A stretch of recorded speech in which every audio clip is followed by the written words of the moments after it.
Hello बच्चों, कैसे हैं आप। मेरा नाम अभिषेक कानुड़िया है और आपका फिर से स्वागत है आपके अपने प्यारे से चैनल संदीप कोचिंग क्लासेस पर। बच्चों, आज हम एक नया टॉपिक पढ़ने जा रहे हैं जिसका नाम है Ampere circuit law.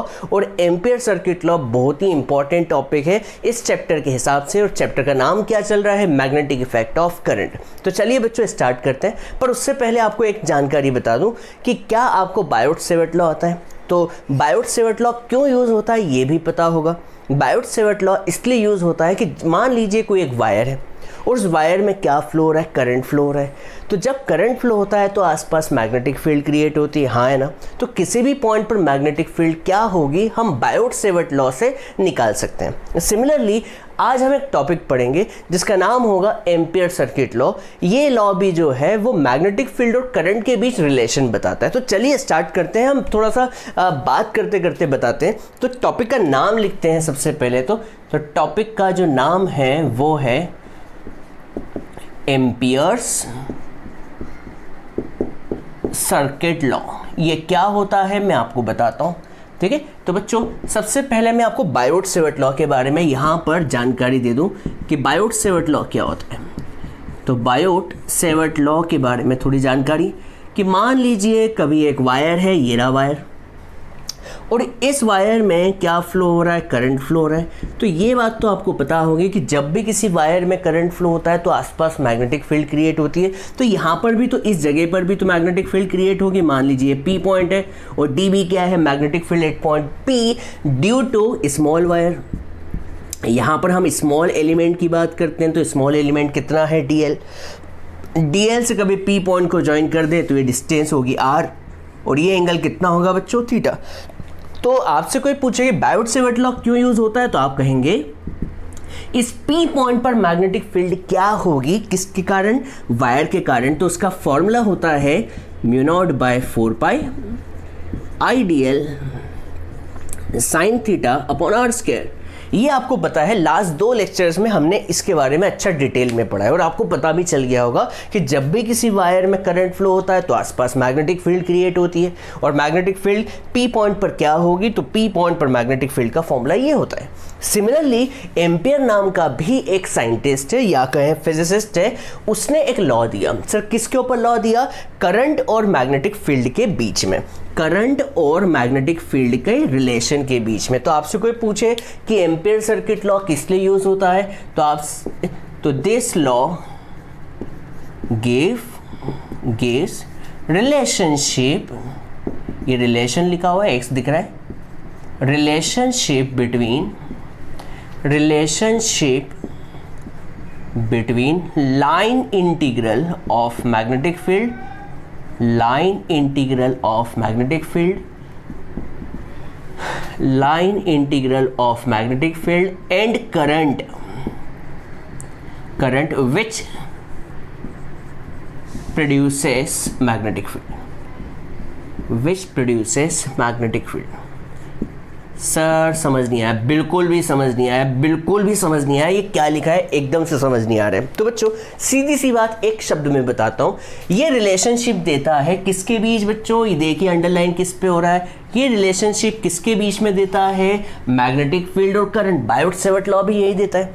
Biot-Savart law भी मैग्नेटिक फील्ड और करंट के बीच रिलेशन देता है।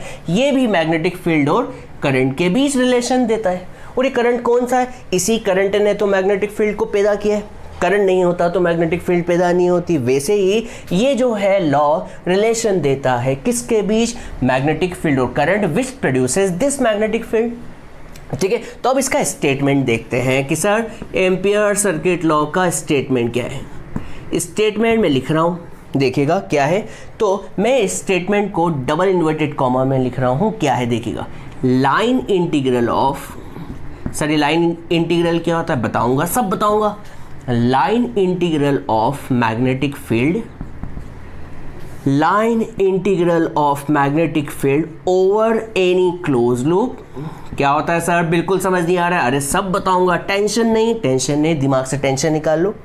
Line integral of magnetic field over any close loop is equal to equal to mu naught times, ओहो हो म्यू नॉट टाइम्स, ये क्या होता है सब बताऊंगा, mu naught times the total current passing through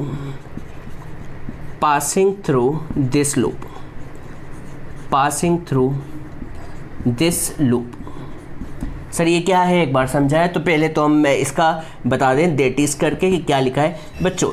यहाँ पर मैं एक एक शब्द का मतलब बताता हूँ। देखिए क्या लिखा हुआ है, देखिए यहाँ पर मैं रेड पेन से शब्दों का मतलब बताता हूँ। देखिए क्या लिखा हुआ है, इंटीग्रल तो पता ही है, इंटीग्रेशन होता है। और लाइन इंटीग्रेशन का मतलब क्या है कि आप जो इंटीग्रेशन कर रहे हैं वो डीएल के रिस्पेक्ट में कर रहे हैं, लाइन का इंटीग्रेशन कर रहे हैं, किसी लाइन का इंटीग्रेशन कर रहे हैं, इसलिए हम इसे लिखते हैं लाइन इंटीग्रल। तो लाइन इंटीग्रल ऑफ किसका लाइन इंटीग्रल ऑफ किसका, मैग्नेटिक फील्ड का। तो मैग्नेटिक फील्ड का, और यहाँ पर हम वेक्टर लगा देते हैं, तो B vector dot DL vector over any close loop. और जब भी क्लोज लूप की बात आती है तो याद कीजिए गोला लगाते हैं। सर कहाँ हमने पढ़ा हुआ याद आ रहा है, याद कीजिए गॉस लॉ में पढ़ा था, ठीक है। गॉस लॉ में भी आपने ये क्लोज लूप का सिंबल पढ़ा था। तो ये जो सिंबल है, ये सिंबल क्या बताता है बच्चों, क्लोज लूप। और ये डीएल क्या बता रहा है, लाइन इंटीग्रल। तो हमेशा आप कभी बुक में देखेंगे ना तो यहाँ पर एल भी बना रहता है, L for line integral of magnetic field over any close loop is equal to बोलो, इज इक्वल टू क्या है, is equal to mu naught times the total current passing through this loop. मतलब total current को हम आई बोल दें तो क्या हो जाएगा बच्चों, म्यू नॉट आई। और ये क्या है बच्चों, ये है B vector dot DL vector. तो ये है आपका एम्पियर सर्किट लॉ। क्या है बच्चों, एम्पियर सर्किट लॉ। ये बात आपको समझ आ गई होगी इस डायग्राम से या फिर इस स्टेटमेंट से। बच्चों स्टेटमेंट क्या है एक बार और समझते हैं। तो स्टेटमेंट ये है, line integral of magnetic field over any close loop is equal to mu naught times the total current passing through this loop. ये आपको स्टेटमेंट समझ में आया होगा। अब इसका यूज क्या है अब मैं बताने जा रहा हूं। तो हम आज का एक टॉपिक स्टार्ट करते हैं जिससे आपको एम्पियर सर्किट लॉ का यूज समझ में आए। आपको ये बात तो समझ में आ गई होगी कि रिलेशन देता है। सर किसके बीच, ये रिलेशन देता है किसके बीच बच्चों, मैग्नेटिक फील्ड और करंट के बीच। ये किसके बीच रिलेशन स्टेब्लिश करता है बच्चों, बता सकते हो रिलेशन किसके बीच स्टेब्लिश करता है। तो जवाब है मैग्नेटिक फील्ड और करंट। ये भी तो मैग्नेटिक फील्ड और करंट के बीच रिलेशन एस्टेब्लिश करता था। तो ये भी बायोट-सेवर्ट लॉ भी इंपॉर्टेंट है और एम्पियर सर्किट लॉ भी इंपॉर्टेंट है। दोनों की दोनों मैग्नेटिक फील्ड और करंट के बीच रिलेशन देते हैं। तो चलिए इसको मैं रफ कर देता हूँ, समझाने के लिए यूज़ किया था। तो अब इसका टॉपिक पढ़ते हैं। कौन सा topic sir, Ampere circuit law की एप्लीकेशन पढ़ते हैं। तो मैं यहाँ पर हेडिंग डाल देता हूँ, क्या, एप्लीकेशन ऑफ किसकी, एम्पियर्स सर्किट लॉ। तो हम एम्पियर सर्किट लॉ की क्या पढ़ने जा रहे हैं बच्चों, एप्लीकेशन। बुरा ना मानो बच्चों। तो सबसे पहली एप्लीकेशन पढ़ते हैं। तो एप्लीकेशन क्या है, हम निकाल रहे हैं मैग्नेटिक फील्ड। क्या निकाल रहे हैं बच्चों, magnetic field due to straight, यहां पर मैं लॉन्ग लिख लूं, long straight current carrying conductor. Sir नहीं आया समझ में, टॉपिक ही समझ नहीं आया, आंसर तो बात की बात है। टॉपिक क्या है, पहले टॉपिक को डिस्कस कर लें। टॉपिक क्या है, हम क्या निकालने जा रहे हैं, हम निकालने जा रहे हैं मैग्नेटिक फील्ड। सर किसके कारण, तो मैग्नेटिक फील्ड निकालने जा रहे हैं due to long straight current carrying conductor. Long straight मतलब मान लीजिए एक लॉन्ग वायर है, दिख ही रहा है, ये लॉन्ग वायर है और इस लॉन्ग वायर में ये देखिए long straight current carrying conductor, मतलब इस वायर में क्या फ्लो हो रहा है प्यारे बच्चों, क्या फ्लो हो रहा है, करंट। इस वायर में क्या फ्लो हो रहा है, करंट। इनफाइनाइट लेंथ का है ये, तो इसलिए डॉट डॉट डॉट बना दूं। ये इनफाइनाइट लेंथ का वायर है, इनफाइनाइट लेंथ का। अब बच्चों बताओ, जब भी वायर में करंट फ्लो होता है तो बच्चों बताओ तो क्या होता है, मैग्नेटिक फील्ड क्रिएट होती है। ये तो बचपन से पता है आपको, ठीक है। जब भी किसी वायर से करंट फ्लो होता है तो आसपास मैग्नेटिक फील्ड क्रिएट होगी। बिल्कुल सही सर, बिल्कुल होगी, होना भी चाहिए। तो क्या क्रिएट होगी बच्चों, मैग्नेटिक फील्ड होगी कि नहीं होगी। अब बता सकते हो मैग्नेटिक फील्ड की डायरेक्शन क्या होगी। तो डायरेक्शन निकालने के लिए हमारे पास कौन सा रूल है, right hand thumb rule. Thumb rule क्या कहता है बच्चों, थंब रूल क्या कहता है, थंब शो करेगा करंट की डायरेक्शन। तो उंगलियां जो होगी, उंगलियां जिस तरफ घूमी हुई है वो क्या शो करेगी, मैग्नेटिक फील्ड की डायरेक्शन। तो मैग्नेटिक फील्ड की डायरेक्शन कुछ इस तरह से होगी, हाँ है ना बच्चों, ये बात समझ में आई। देखिए फिर से बताता हूँ, थंब क्या शो करेगा, करंट की डायरेक्शन। तो उंगलियां क्या शो करेगी, मैग्नेटिक फील्ड की डायरेक्शन। तो ये जो है मैग्नेटिक फील्ड कहाँ है, अंदर है, जो कि दिख नहीं रही है। तो मैग्नेटिक फील्ड कहाँ है बच्चों, मैग्नेटिक फील्ड अंदर है। और याद कीजिए अंदर को हम किससे शो करते हैं, क्रॉस से। याद कीजिए मैग्नेटिक फील्ड को हम किससे शो करेंगे, क्रॉस से, क्योंकि अंदर की तरफ है। ठीक है। अब बच्चों ये आपको एक सर्कुलर लूप नज़र आ रहा है। सर्कुलर लूप देखिए ये कैसा होगा, इसे हमने होल्ड किया तो सर्कुलर लूप नज़र आ रहा है। सर्कुलर लूप कुछ इस तरह से होगा, हाँ है ना, ये रहा वायर, और वायर के आसपास सर्कुलर लूप होगा, करंट ऐसा फ्लो हो रहा है, मैग्नेटिक फील्ड ऐसी होगी, हाँ है ना। तो इस सर्कुलर लूप जो कि मैं यहाँ का बता रहा हूँ, तो बच्चों बताओ सर्कुलर लूप की लेंथ, स्मॉल लेंथ इस तरफ होगी, हाँ या ना। सर सब दूर होगी, पर हम तो भी यहाँ की बात कर रहे हैं। तो कभी आप यहाँ पर स्मॉल एलिमेंटल लेंथ की बात करें तो ये dl होगी, और dl की डायरेक्शन भी उसी तरफ होगी कि नहीं होगी बच्चों, dl भी तो उसी तरफ होगा। सर सब दूर होगा तो इस तरफ भी तो होगा कि नहीं होगा बच्चों, तो dl भी इस तरफ होगा कि नहीं होगा।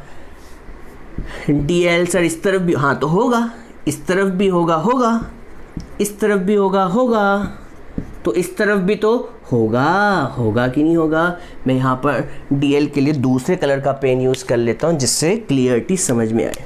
तो ये रहा dl। तो अब हम क्या लगाने जा रहे हैं, एम्पेयर सर्किट लॉ। कंसीडर नहीं लिखवाता हूँ मैं, क्योंकि ये वीडियो बन रही है, यूट्यूब पे वीडियो बन रही है। यूट्यूब पे जब वीडियो बनती है तो आपको जो मैं बताना चाह रहा हूँ मैं बोल के बता देता हूँ, ठीक है। तो इसलिए यहाँ पर मैं कंसीडर के बारे में ज़्यादा जानकारी नहीं देता हूँ, आप बुक से कंसीडर लिख लिया करें। मैं सीधे से खास बात की बात करता हूँ। तो चलिए खास बात क्या है, तो यहाँ पर लगाता हूँ क्या बच्चों, बाय एम्पियर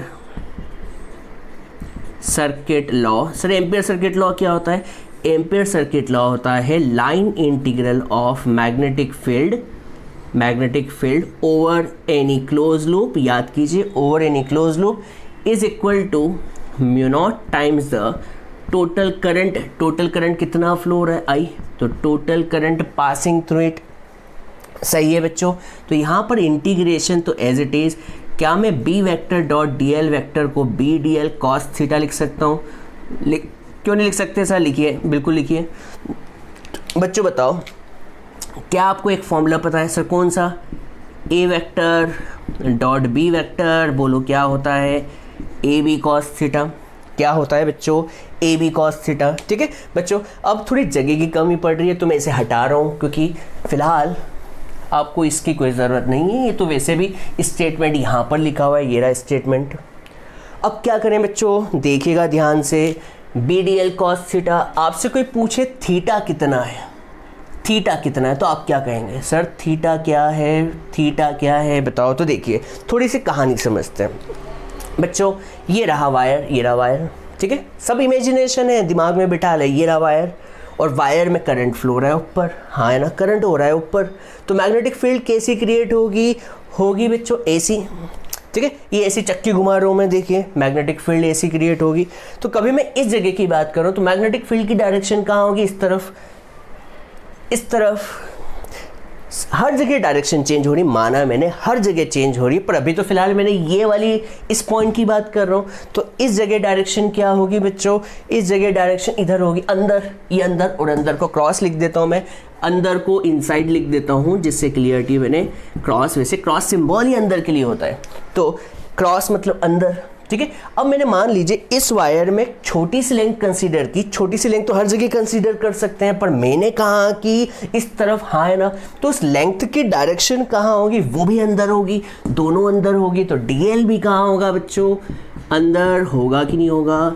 ये हिंदी में मैं इसलिए लिख रहा हूँ जिससे आपको दिमाग में बैठे रहे, ठीक है। और बच्चों एग्जाम में मत लिखो, समझते टाइम तो हर चीज़ लिखो, हर छोटी छोटी शब्द लिखो जो मैं बोल रहा हूँ, ठीक है। तो आपसे कोई पूछे बी की डायरेक्शन और डीएल की डायरेक्शन कहाँ है, तो सेम है, तो सेम है, तो बच्चों बताओ थीटा कितना होगा, 0। तो आपसे पूछे कॉस 0 कितना होगा, 1 होगा, बताओ कितना आंसर आ जाएगा। तो integration of B D L, cos की जगह 1 और म्यू नॉट आई, और मान लीजिए इस लूप की रेडियस हमने ले ली, ठीक है, इस लूप की रेडियस ले ली। सर कितनी ली, तो इसकी रेडियस हमने कितनी ले ली, आर ले ली। कितनी ले ली बच्चों, आर ले ली। तो B D L mu naught I, बच्चों बी तो क्या है, कांस्टेंट है। बी कांस्टेंट क्यों है सर, बी मैग्नेटिक फील्ड है। मैग्नेटिक फील्ड तो आर डिस्टेंस पे एक जैसी होगी ना बच्चों, आर डिस्टेंस पे एक ही होगी, तो बी को तो हो गया कांस्टेंट। तो अंदर क्या बचा, अंदर बचा डी एल। क्या बचा बच्चों, डी एल इक्वल्स टू कितना, म्यू नॉट आई। और मैंने कहा था आई कैपिटल स्मॉल जो भी लिख रहा है चलते रहने दे, कोई दिक्कत नहीं, कैपिटल लिख लो बस, कोई दिक्कत नहीं, आई। अब बच्चों इंटीग्रेशन ऑफ डी एल, सोचो डी एल क्या है, तो डी एल तो सर्कुलर लूप की छोटी सी लेंथ है, हाँ है ना, छोटी सी लेंथ है। तो कभी आप पूरी लेंथ निकालना चाहे तो क्या होगी, डी एल छोटी सी लेंथ है तो पूरी लेंथ क्या होगी, सरकमफेरेंस, और सरकमफेरेंस क्या होती है, 2 पाई आर। तो डी एल का इंटीग्रेशन क्या होगा बच्चों, 2 पाई आर इक्वल्स टू कितना, म्यू नॉट आई। सर डी एल क्या है, लिख दो यहाँ पर, हमको याद रहेगा। डी एल का इंटीग्रेशन होगा सरकमफेरेंस ऑफ सर्कल।